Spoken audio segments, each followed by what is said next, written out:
लेकिन विश्वास जमा कर एक जगह टिक कर बैठो, क्योंकि तरह तरह के लोग आपको तरह तरह की बातें समझाएंगे। जब आप रामायण की कथा सुनोगे तो आपको लगेगा राम जी की शरण जाना ठीक है, और कृष्ण भगवान की कथा सुन ली तो आपको लगेगा 16 कला पूर्ण तो कृष्ण भगवान है, और अगर शिव जी की महिमा सुन ली तो आपको लगेगा शुरू से तो यही है, और अगर आपने दुर्गा माता का जगराता और साथ में उसकी महिमा सुन ली तो ये लगेगा सारे देवी देवता तो यहीं आके खड़े रहते हैं। तो आदमी आखिर में सोचता है कि कहीं ऐसा तो नहीं जिस भगवान को मैं मानता हूँ वो कम पावरफुल और दूसरे वाला ज्यादा मजबूत है, हमने घाटे का सौदा न कर लिया। लेकिन भूल जाइए इस बात को कि भगवान की महिमा कहने वाला कैसे भी कहे, लेकिन महिमा एक की ही कही जाती है। उसके नाम अलग अलग हैं, लेकिन सुनने वाला एक ही है, झोली भरने वाला एक ही है। मेहर करेगा तो वही करेगा, जिस नाम का सहारा ले लिया वही नाम उस तक पहुंचा देगा। क्योंकि नदी के किनारे अनेक नौकाएं खड़ी होती हैं, जिस एक नौका में बैठ जाओ, पूरा भरोसा करके बैठो, वही पार लगा देगी। अगर हम सोचेंगे ये कि बैठ तो इसमें गए पर नौका वो वाली ज्यादा अच्छी है, तो दो नौकाओं में पांव रखते ही डूबता है आदमी, तरता नहीं है। तो एक आस, एक विश्वास, एक भरोसा ही व्यक्ति को पार लगाता है। मजबूत होकर बैठिए।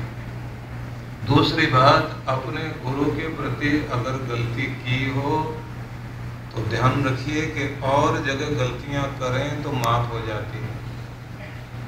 गुरु के प्रति गलती कभी मत कर देना, क्योंकि गुरु दोष अगर लग गया तो पीढ़ियों तक समस्या चलती रहती, पीढ़ियों तक वो नहीं हटती। उसे फिर मेटने का काम गुरु ही करेगा, कोई दूसरा नहीं कर सकता। देवताओं को भी जब अहंकार चढ़ता था, चोट लगती थी, तो आखिर में रोते हुए अपने गुरु के पास, बृहस्पति के पास आते थे। और राक्षस लोग भी कभी कभी ऐसी गलतियां कर जाते थे, उनको जब चारों तरफ से मार पड़ती थी और मरने की हालत में पहुंचते थे तो अपने गुरु शुक्राचार्य के पास पहुंचते थे। और गुरु कोई भी हो वो भटकाता नहीं अगर गुरु है।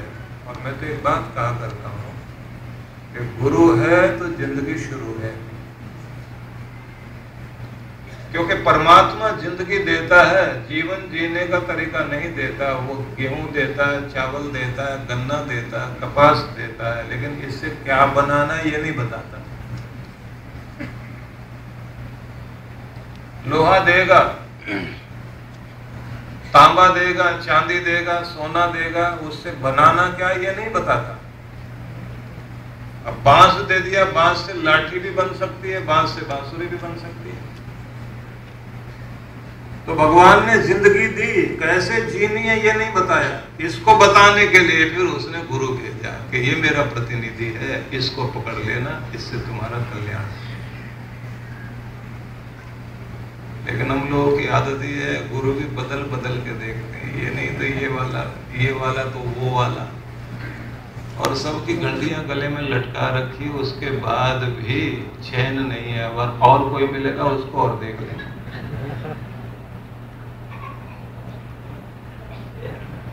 कहीं तो टिको ना। आखिर में हालत आदमी की ये होती है, वो किसी को भी नहीं मानता।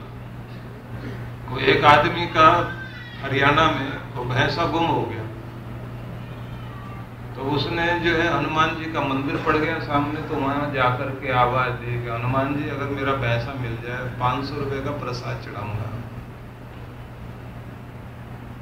आगे मंदिर दुर्गा का था, तो दुर्गा माता के मंदिर में जाकर बोला, दुर्गा माता है भैंसा दिलवा तो 500 का प्रसाद चढ़ाऊंगा। आगे लाइन में मिलते चले गए, 10 मंदिरों में उसने ऐसे बोल दिया। तो उसका नौकर साथ में था, उसने कहा मालिक पैसा कितने का? बोले 1000 रुपए का। बोले प्रसाद तो आपने 10,000 का बोल दिया। बोले एक बार पैसा मिल जाने दे, फिर तो भगवानों से निपट लूंगा। तो आदमी इतनी चालाकियां करता है, उस चालाकी के कारण ही फिर उसको कोई नहीं संभालता। ये ध्यान रखना, जिसने कई नौकाओं में पांव रख लिया तो आदमी क्या सोचता है, गुरु को भी दया आएगी तो वो ये मेहर करते करते सोचता है ये तो पता नहीं किस किस का है। तो कहते हैं ना कि सब फूलों के पास भंवरा जाता है लेकिन चंपा के पास नहीं जाता। तो किसी कवि ने पूछा कि चंपा तुझ में 3 गुण रूप रंग और वास, और कमी क्या है कि भंवरा आता नहीं पास। तो उसने कहा कवि मुझ में 3 गुण रूप रंग और वास, पर जगह जगह के मीत को कौन बिठाए पास। जो 10 जगह जाता हो उसे कौन अपने पास बैठाए। तो ये बात ध्यान रखिए कि वफादारी से वफादारी मिलती है। किसी का हो तो वो भी तुम्हारा हो, तो टिको एक जगह। ये दूसरी बात है। अब तीसरी बात भी सुननी है ध्यान से, जिससे कल्याण हो सके सभी का। इतना बुद्धिपूर्वक कर्म करो, योजना बनाकर, सोच समझ कर, कि सफलता पाने में 1% की भी गुंजाइश न रह जाए, कमी न रह जाए। चंद्र चांद में जाने के लिए अमेरिका ने जब तैयारी की तो 10,000 साइंटिस्ट इकट्ठे किए और 10 साल तक लगातार मेहनत की। उस 10 साल की मेहनत का परिणाम यह हुआ कि चंद्रमा तक पहुंचे और अमेरिका का झंडा वहां तक पहुंचा।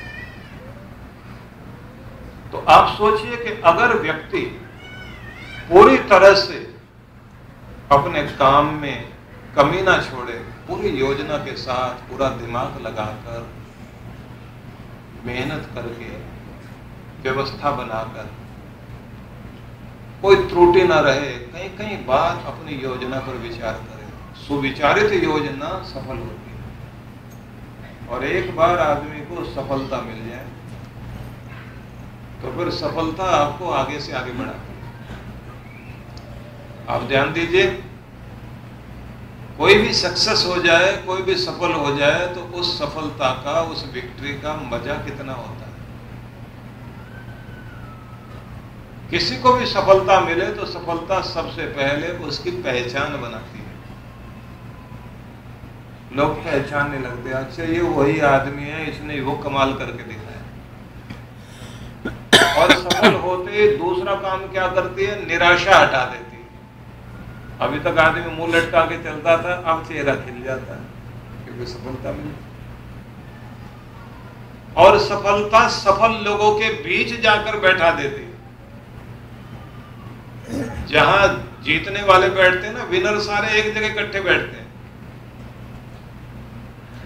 और कमाल की बात तो यह है कि जब सफलता मिलती है तो गैरों को भी अपना बनाती है सफलता। ऐसे ऐसे रिश्तेदार पास में आ जाते हैं जिनका कभी नाम नहीं सुना आपने, वो भी आके कहते हैं हम तो आपके दूर के रिश्तेदार हैं। आदमी कहता दूर का, तो दूर क्यों नहीं रहता, नजदीक क्यों आए। और जब आप फेल हो जाते हैं तो नजदीक वाला भी ये कहता मेरी तो दूर के रिश्तेदारी है। सफलता नजदीक लाती है, विफलता दूर ले जाती है। सफलता लोकप्रिय बना देती है, कानों कान लोगों के पास कीर्ति पहुंच जाती है, फला आदमी ने ये कर दिया, कमाल कर दिया। और सफलता आपको अनुकरणीय बना देती है, लोग आपकी नकल करने लग जाते हैं। ऐसा घुस घुस के पूछेंगे क्या किया, इतना सारा बिजनेस ऐसा कुछ बना लिया, और आदमी भी बताता चला जाता है। और थोड़ी देर के बाद वो सब पूछ के अगले दिन बराबर में दुकान खोल के खड़ा हो जाता है। तो सफलता पहचान बनाती है, गैरों को भी अपने साथ मिला देती है। और कमाल की बात तो ये है कि सफलता साहस देती है, हिम्मत आती है और कुछ बढ़िया करने के लिए, और कुछ ऐसा करने के लिए कि मैं और ऐसा कुछ कर दूं जिससे और नाम हो जाए, और नाम हो जाए। और सफल आदमी ही दूसरों की मदद करने लायक होते हैं। विफल आदमी किसकी मदद करे? उसे तो मदद की जरूरत पड़ती है। लेकिन ये भी याद रखिए कि सफलता एक दिन का खेल नहीं है, दिखाई देता है एक दिन में, बल्कि एक सेकंड में दिखाई देता है। जब सारे एथलीट एक जगह खड़े होते हैं दौड़ने के लिए, सारे धावक एक जगह खड़े हो जाएं, तब तक तो सब एक बराबर, लेकिन थोड़ी देर के बाद 1 मिनट भी नहीं लगता, सेकंडों का खेल होता है। जैसे दौड़ शुरू हुई, दौड़ में जो पहला नंबर लेकर आएगा 1-2 सेकंड से 5 सेकंड से जीतना है। उस 5 सेकंड से जीता हुआ आदमी कितना बड़ा नाम कर लेता है। लोग उसको बड़े बड़े मेडल देंगे, ट्रॉफी देंगे। जब अपने देश में आता है तो लोग उसके लिए ढोल बजाएंगे, कंधों पर उठाएंगे। तो आदमी क्या कहेगा, बस 5-7 मिनट के लिए खड़े हुए थे वहां, और ये घड़ी क्या कमाल की थी, इसने हमको कहां से कहां पहुंचाया। लेकिन ये भूल जाते हैं जो 5-7 मिनट के लिए आदमी ने कितने साल लगाए, कितने दिनों से, कितने सालों से रोज मेहनत करता था। क्योंकि अगर एक दिन भी उसने दौड़ बंद कर दी तो एक दिन की दौड़ न करने से 7 दिन पीछे रह जाता आदमी। तो लगातार की मेहनत, लगातार की मेहनत, लगातार की मेहनत आपको आगे लाती है। लेकिन सफलता जब आती है तो आदमी को सुला भी देती है, अपनी कमियों पर ध्यान कम जाता है। दुख आदमी को जगाता है, जड़े टटोलने का मौका देता है। दुख आदमी को बहुत कुछ सिखाता है। उस समय अगर आदमी लगातार मेहनत करता रहे, करता रहे, करता रहे, निखारता रहे, तो एक दिन सफलता सामने आती जरूर है। इसलिए हारो नहीं। मैं तो एक बात कहा करता हूं कि अगर हार भी जाओ तो हार मत मान लेना। हार मान बैठे तो फिर नहीं जीत पाओगे। हार भी गए और हार नहीं मानी तो भी उठ के लड़ोगे और फिर जीतोगे। जिस आदमी ने अपनी बीमारियों से हार मान ली वो आदमी ठीक नहीं हो सकता। जिसको लगता है इस दवाई से ठीक नहीं हुआ, इस डॉक्टर से ठीक नहीं हुआ, कोई बात नहीं, दूसरा बढ़िया डॉक्टर मिलेगा, लेकिन इलाज है मेरा, ठीक होऊंगा, बात बनेगी। जब आदमी होपलेस और हेल्पलेस हो जाता है फिर हार गए। इसलिए कभी भी आशा नहीं छोड़ो, उम्मीद नहीं छोड़ो, लगे रहो, लगे रहो, लगातार लगातार लगातार कोशिश जारी रखो और चमत्कार करोगे जरूर। दुनिया देखेगी यही आदमी था और आज कहां से कहां पहुंच गया। तो वो लगातार की मेहनत आपको ले जाएगी, लेकिन गलत दिशा में जितना तेजी से दौड़ोगे उतना ही मंजिल से दूर होते चले जाओगे। तो सोच समझकर सही दिशा में मेहनत करिए, सही प्लानिंग कीजिए और फिर मेहनत करो तो कृपा होगी। गलत दिशा में दौड़ते रहे तो आप टाइम खराब करोगे, घूम फिर कर वहीं आके खड़े हो जाओगे। ये ठीक है कि भाग्य भी अपनी जगह काम करता है। भाग्य जब अनुकूल होता है तो थोड़ी मेहनत करो, ज्यादा काम हो। और अत्यंत सौभाग्य आ जाए तो फिर तो आपको करना भी नहीं पड़ता, दूसरा आदमी जगा के ले जाएगा कि मैं चल रहा हूं, मेरे साथ तुम भी चलो, तुम्हारे भी पैसे निकल आएंगे। तो आदमी कहता भाई मैं तो नहीं जा पा रहा, आप मेरी तरफ से उसको संदेशा दे देना, मैं चिट्ठी लिख देता हूँ। वो चिट्ठी लिखता है, आदमी देकर आता है, उसी शहर में गया था, पैसे भी आ गए और ऑर्डर भी मिल गए। और जब दुर्भाग्य